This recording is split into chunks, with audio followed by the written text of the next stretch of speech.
Thank you so much. It's great to be with so many people that I agree with.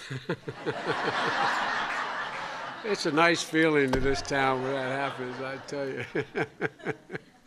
And this is an issue that, at least in the past, has crossed party lines. This is an issue that has been something that at least I hoped and thought, General, that we're beyond questioning the need for the Violence Against Women Act. I can remember as vividly as it was yesterday, when way back in the 80s, I, as chairman of the Judiciary Committee, got a report from what the General will tell you is called the Bureau of Justice Statistics. And I saw that while violence crime against men in this period, we all talked about violent crime and the effect of cocaine and all these things about and crack and how gratuitous violence was manifesting itself in ways we hadn't seen. That although violent crime, I thought, was rising relative to everyone, it was actually trending down for men. It was trending down for young men between the ages of 18 and 30 even. But violent crime, according to statistics, was actually up as it related to women over the same period of time. And I can remember thinking to myself, how in God's name is that, how do you explain that? And literally, as some of you in this audience who were with me, or I should say I was with you from the beginning, we actually resolved we were going to do something, we're going to find out why, and we're going to do something about it. Without boring you with the journey that took us to the passage of the Violence Against Women Act, I can tell you how we went about it. And I think it's important in order to figure how we go from here. I went about it by first getting people to acknowledge that there was a problem. Now, it's kind of hard to believe, but the biggest issue back then in the early 80s was their willingness to recognize this is a problem. Remember when you came and testified that this was a problem? Folks on the left and the right and the center, the one thing I was convinced of, all had to acknowledge first and foremost, before we do anything, that this is a problem. I argued it was a crisis. Because once people acknowledge in our society that a problem exists, then right-minded people, almost regardless of their political disposition, right-minded people will decide how to figure out what to do about the problem, to do something about it. But it really was first, is there a problem? And that's when the next phase of the journey took place. Rather than attempting to do everything that at least I thought we should do about the problem, as chairman, I decided that it was more important to have a unified Congress and a unified nation on the issue than it was to have the perfect bill. Because there were certain things I remember sitting with, as some will remember, with old Strom Thurmond, and saying, literally, look, on this issue, you have to acknowledge there's a problem. Let's agree on what we can agree on to begin the journey to fight the problem, and then we'll go back and fight later about what else has to be done about the problem. Because I know from experience, and unfortunately I have a great deal of experience in the Congress, I know that if you try to do it all, you don't generate a consensus. And the single most important thing is for us to have a cultural consensus that this is a god-awful problem. And so, although from the beginning, as I said, I knew and many of you knew that we had to do something about dating violence or helping victims find long-term housing, for instance, I thought it was more important to establish the principle as a matter of law. Because I had guys saying to me in the Congress, okay, you're right about that, but I'm not going to raise taxes for housing money. I said, okay, no problem. No problem.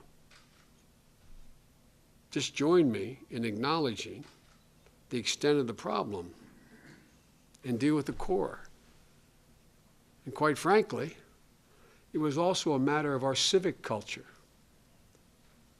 that no woman should be victimized purely because someone else had more physical power or more economic power. Now, all of you just take that for granted now. But remember back when we started holding those hearings. Remember how many times I was told by folks, particularly very conservative folks on the right, religious folks, this is a family matter? This is not a national problem? It's interfering with our family values? Thought that was an interesting one. But it was a big deal. But the core principle I wanted, and I think all of you who worked with me back then wanted to establish was, as a matter of law, as a matter of our culture, as a matter of societal value, no one, as my father would say, that the cardinal sin of all sins was the abuse of power. He used to say this is the ultimate abuse of power.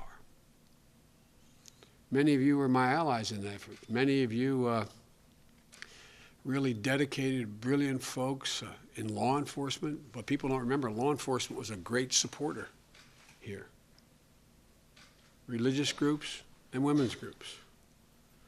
And I say it all the time, but I want to thank Ellie again and again and again and again, because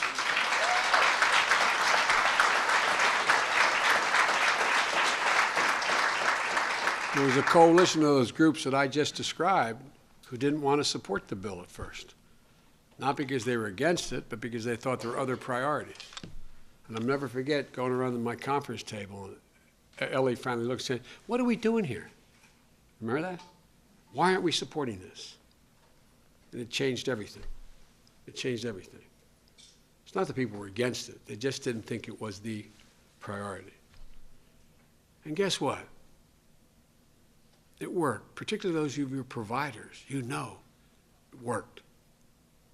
It worked in that it began to become part of our culture. It became part of our criminal justice culture. Police departments and prosecutors began to approach these cases very differently in order to hold abusers accountable and to make services available to support those who were being abused and those going through what used to be a double abuse of having to go into a trial system, into a court system where they'd be abused once again by the system.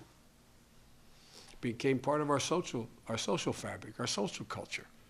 And the young women were beginning to be taught affirmatively in the public airways, in their homes by their parents, that they were entitled as a matter of right to be free of abuse, that no boy, no man had any right, under any circumstances, for any reason other than self-defense, to raise his hand to a girl or a woman. None. None. No matter what she was wearing, no matter what advance she may have made, that no means no means no. It means no at a bar, it means no in a bedroom, it means no in the street. The culture began to change. It also became part of our political culture in that it gained acceptance, wide acceptance, when the act became law in '94. You had for the first time American corporations who prior to this would say, when you came in with a black eye, you saw I ran into the door jamb. Everybody in the office knew. Your husband beat you again or your boyfriend beat you. You were ashamed to say anything. And they were afraid to acknowledge it because they didn't want your boyfriend coming in the office. They didn't want your husband coming in the office. But they stepped up. Kodak, DuPont, I can name the major corporations. So the culture began to change. But maybe most importantly, the partisan political culture began to change. Although only 7 Republicans voted for this the first time around, second time around, overwhelmingly, Democrats and Republicans supported it. And so the next time the legislation came around for reauthorization, once it was clear that we weren't threatening anybody, that we weren't undoing the family fabric, that we weren't threatening anybody except the people who threatened women, We were able to go further to refine the law, which we knew from the beginning needed further refinement. We were able to add the definition of dating violence and new transitional housing program, which we couldn't have gotten done the first time. And then, on the third authorization, as this took deeper root, we were able to add training for healthcare providers and programs to help children who were witnessing violence at home and get them psychiatric and psychological help. We were able to refine the law because people became confident that this wasn't a tool by the left or a tool by others to seek somehow advantage in relationships. We were able to refine it when the warnings from the former Chief Justice and the Judicial Conference warned when the bill was being debated. I remember them warning me as chairman and warning the world that if Biden's domestic violence law passes, women will use this as leverage in divorce cases. Bizarre. And by the way, if you wonder whether it's important to have women on the federal bench, guess what? A woman from the Third Circuit in Pennsylvania got other women at the conference who were judges and said, this is malarkey. And it changed. It matters. Perspective matters. So folks, there's a consensus now in America around our daughters, our sisters, our wives, our mothers, our grandmothers, having the right to expect to be free from violent behavior, particularly the most damaging of all physical violence is at the hand of someone you know, the hand of someone you trusted, at the hand of someone that forces you to say to yourself, this must be partially my fault. Why didn't I know this? Some of you counselors out there know. Recovery from stranger rape is about 5 times faster than recovery from rape that occurs or abuse occurs at the hands of someone you know. Because you blame yourself. That's part of the sick part of our culture. No one any longer is making the argument that it's a violation of family values. As a matter of fact, it's become sort of a new definition of what constitutes part of a family value, an American family value. But here the irony of all ironies is I'm standing before you after 36 years in the Senate as Vice President of the United States with, I mean this sincerely, with the Attorney General being kind enough, along with the President, to continue to give me authority over choosing who runs these offices. And I mean, this is a generous guy. I'm serious. I don't think it's ever happened before. But that I thought, if you told me that I'd be standing here in 2012, when the law has been in existence over 17 years, when tens of thousands of women and girls have been helped, when police departments now investigate these crimes and put offenders behind bars in almost every instance, when the annual rates of domestic violence have dropped by more than 60%, when states have moved independently and passed over 700 laws among the 50 states to protect victims and hold offenders accountable.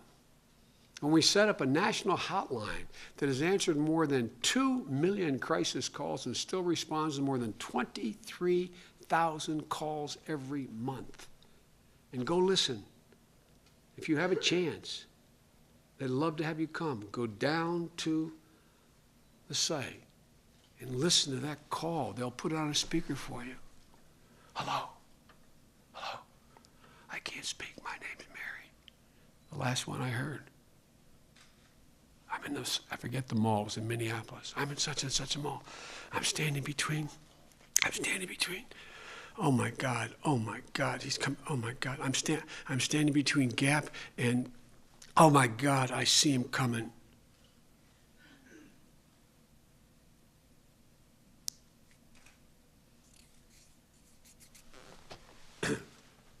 23,000 calls like that in some version come in every single month. And by the way, imagine the courage it takes to pick up the phone. Just think for acceptance. All you guys, just think for a second. The courage it takes to pick that phone up and dial the number.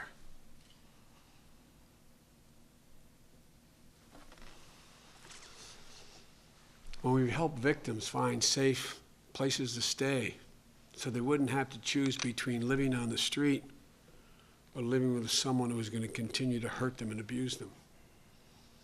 When all that has occurred, the idea we're still fighting about this in the Congress, that this is even a debatable issue, is truly sad. It's not a reflection on the law, it's a reflection on our inability in this town to deal with something that by now should just be over in terms of the debate about it. So the reason I took you through this journey, my purpose here today is to remind everyone just how widely accepted, important, and necessary this law is. I know I'm preaching to the choir, but for the press to hear, what are we arguing about? This shouldn't be hard. As recently as 2003, the last poll I could find, when women were asked what they care about most, 92% of American women said reducing domestic violence and sexual assault should be a top priority in America. 92%. I couldn't find a more recent poll, but I would be willing to bet you anything. If there's one in 2012, the numbers would not have changed. And look, this is a never-ending fight. You all know this better than I do. And we're still refining, still improving. There's still a lot of work to do. The latest version of the Violence Against Women Act, and Pat Leahy deserves a great deal of credit.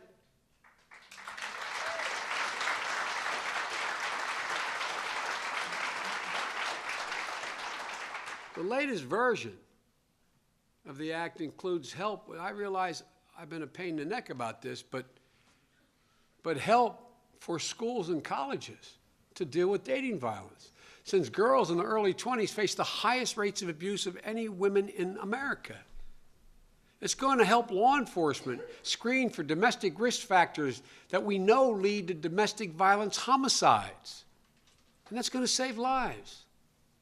And it's going to give police and prosecutors more tools and training to build cases when a victim and the offender know each other, which still remains the most difficult place where we've made the least progress, but the least progress is where women are victimized by acquaintances or friends. We're also refining,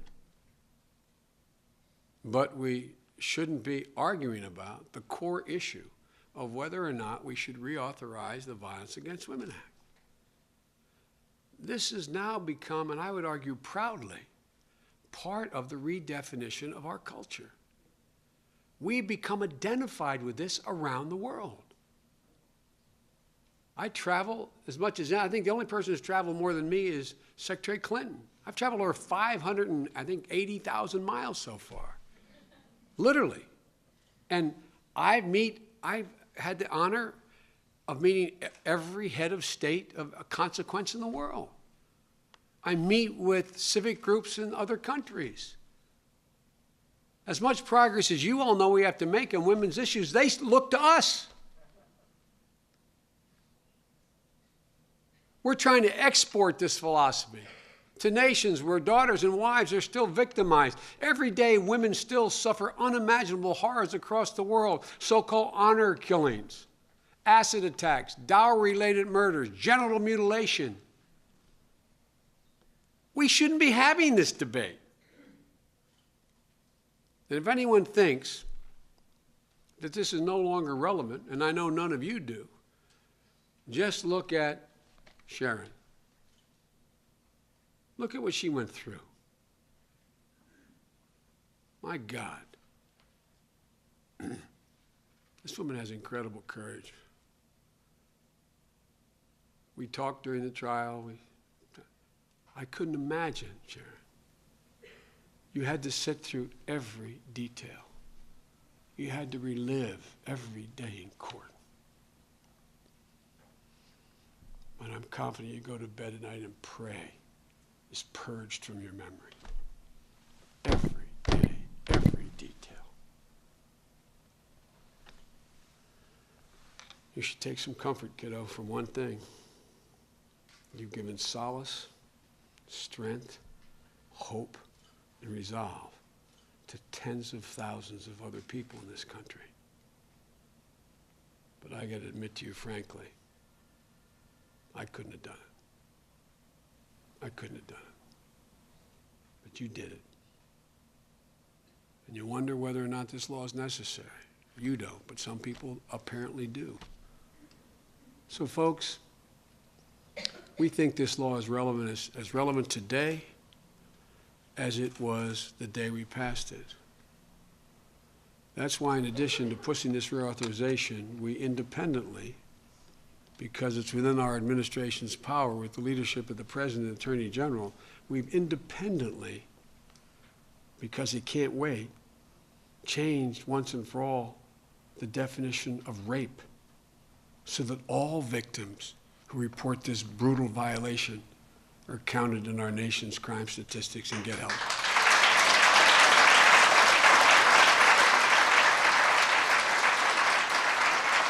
That's why, without going to Congress, we beefed up Title IX so the colleges and universities know it's their responsibility to help bring an end to sexual assault on campuses, and they can't hide it. We expanded the National Dating Abuse Helpline so teens and young adults can reach out through the internet and text messaging, the way they communicate, to get help from peers and access to help.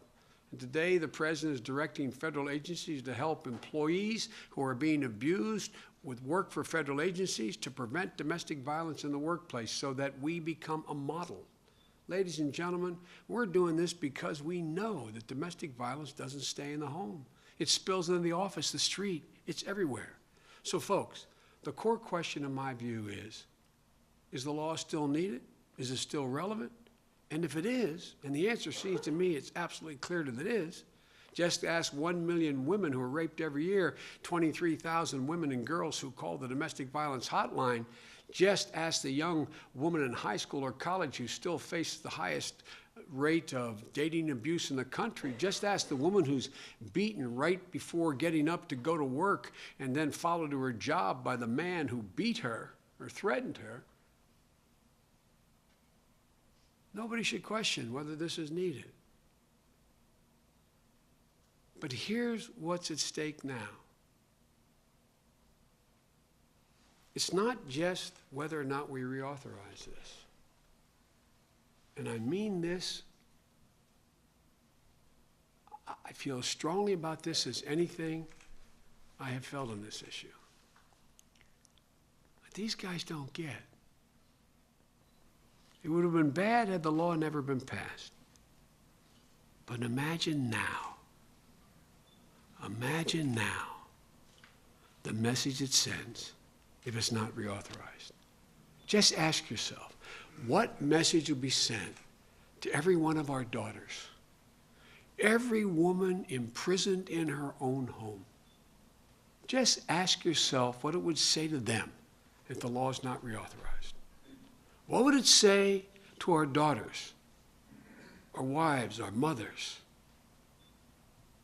about whether or not they are entitled to respect and their government believes they're entitled to be free of this violence?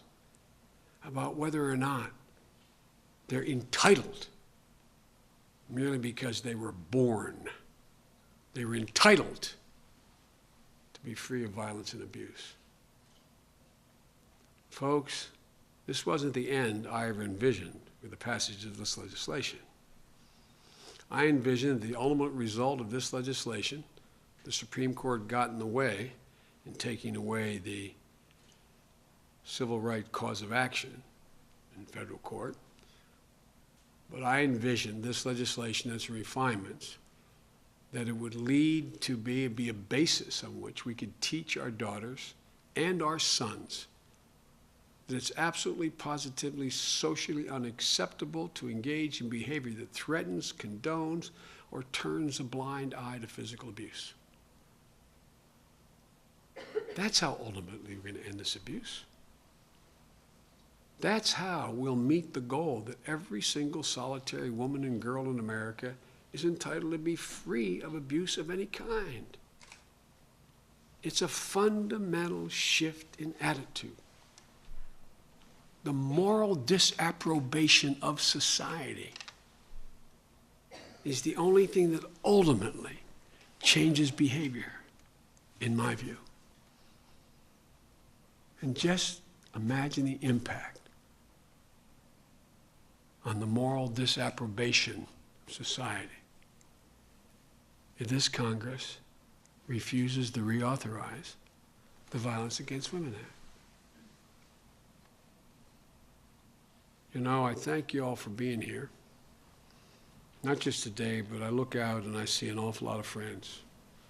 An awful lot of you taught me a great deal. I thought I came to this fight equipped, and I thought I knew a great deal about it. And I think I did, but you taught me so much more. Some of you heard me say there's nothing in my career, my public life or private life, I've been more proud to be associated with than with all of you in this effort to deal with, as my father would say, the cardinal sin of all sins, the abuse of power. I think we have to appeal to the better angels of our friends up on the Hill. I mean it sincerely. Because I believe, even those guys and women opposing this, I think in their hearts, they know this is the right thing. And so I ask you, in addition to what you're already doing, the groups you represent, appeal to their better angels. Remind them. Remind them some of them have daughters. They have spouses. They have significant others.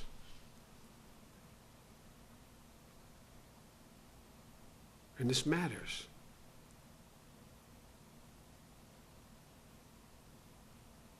Dealing with this issue is one woman, one girl, one person at a time. It's not about big numbers. It is the quintessential personal issue. And every single case is different. But every case is similar in one respect. If you are victimized, somebody is abusing a physical or financial or psychological power over you that is the ugliest sin that man can commit. So folks, I think I'm always referred to as the Attorney General can tell you at cabinet meetings and other places, the White House optimist. I am an optimist because I believe that history of the journey of this country has been, it has always moved toward personal freedom. Always. It's sometimes slid back, but it's always moved forward. So with the help of Valerie Jarrett and the Attorney General's office and leaders like all of you, I'm confident that if we just keep people's eye on the ball, we'll be able to get this done. But it is an irony that a law that overwhelmingly has worked is now being questioned whether or not it should be reauthorized. We can't let that happen. With your help, I don't think it will happen. And for all of you who are providers, all of you who are involved with caring for and intervening on behalf of and helping the women out there, all you law enforcement officers, all you folks running the shelters, all you folks who are engaged in the nursing profession, and doctors who have become much more attuned. So I want to say thank you. My mom used to have an expression. If she were here, she'd look at y'all and say, "You're doing God's work." You really are doing God's work. Thanks an awful lot. See y'all later.